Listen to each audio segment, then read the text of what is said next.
How many of you watching have watched American Idol and seen some of the auditions where these really well-intended young people go and sing their hearts out and they are legitimately horrible and you almost cringe just watching them?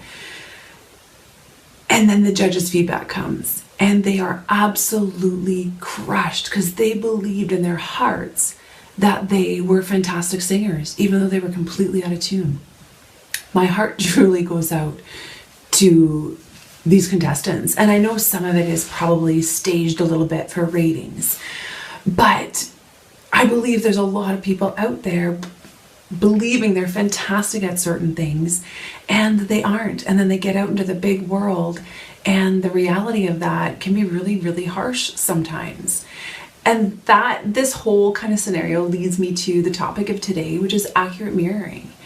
And as parents, accurate mirroring is simply giving very accurate feedback to our children with regards to their skills and capabilities. If you were raised in a generation where, criticism was kind of seen as a way to motivate and get children to be successful and independent. So if I criticize my child and nothing's good enough, then, it will motivate them to be better.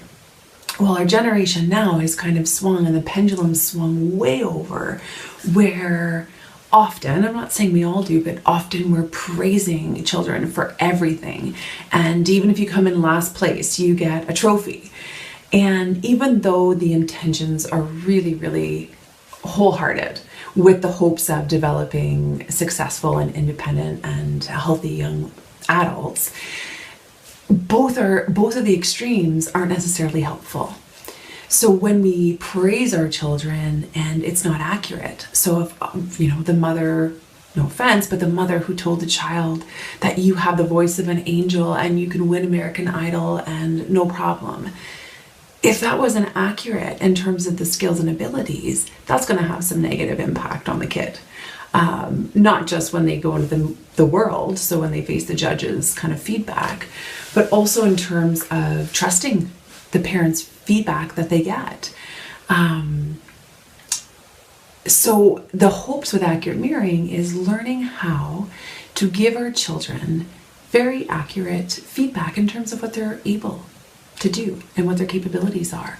And the true definition of self-esteem is knowing what our strengths and weaknesses are and accepting ourselves because of it, because of all of it. It's not about you're only good if, or I have to tell my child that they're fantastic at everything even if they're not. Accurate mirroring, even though it can be really difficult to be honest with our children sometimes, is more of a balanced way to help them develop, not only learn about who they are and what they're capable of, but also to develop a healthy self-esteem. So if you're interested in learning more, in part 2, I'm going to review some specific strategies that we can use to develop a balanced sense of self-esteem with our children so that they're getting accurate mirroring from us as their parents and they can trust in the feedback that we are giving to them. So I hope you join in the next video.